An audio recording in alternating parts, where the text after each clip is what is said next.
সমুদ্র সম্বন্ধে একবার যদি আমরা চিন্তা মাথায় ঢুকায় ফেলাই, তার আগেই চিন্তা হলো যে সমুদ্র যখন আছে, সমুদ্রের উপরিভাগটা হলো চলাচলের রাস্তা। দুনিয়ার যে কোনো জায়গা থেকে যে কোনো জায়গায় যাওয়া যায়, ওখানে রাস্তা বানাতে হবে না। জাহাজ লাগে, জাহাজ লাগে, বন্দর লাগে। আমরা একটা বন্দর, চট্টগ্রাম বন্দর নিয়ে বসে আছি, বলি মারামারি কাটাকাটি করে এটা নিয়ে নেবে ওভাবে করি, ওই একটা। সেটাও আবার সমুদ্র বন্দর নয়। আমরা যদি সমুদ্র বন্দর করে বলি, এটা নদীর একটা বন্দর। চট্টগ্রাম বন্দরে জাহাজ কিন্তু সমুদ্রে থামে না, কর্ণফুলী নদীতে গিয়ে থামে। কিন্তু সমুদ্রের বন্দর তো সমুদ্রের উপরে থাকবে।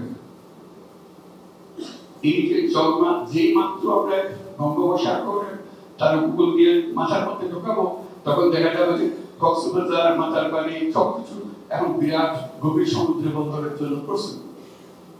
একবার যদি সেখানে গভীর সমুদ্র বন্দর, একটা সমুদ্র বন্দর প্রায় শেষ হয়ে আসছে, কাজে লাগানোর মতো করে এরকম যদি 2-4টা সমুদ্র বন্দর ভাবে হয়, সিঙ্গাপুর যেমন, সিঙ্গাপুরের আসলে কি বন্দর আর তো কিছু না, এই বন্দরের ফ্যাসিলিটি বিক্রি করে সে আজকে এত বড় রাষ্ট্র হয়ে গেল, এত বড় ধনী রাষ্ট্র হয়ে গেল। আর আমরা বসে আছি মাছ ধরতেছি উপকূলে বসে, ছেলেদের পাঠাই দিতেছি মাছ ধরে আর সত্যি বানিয়ে দেওয়া।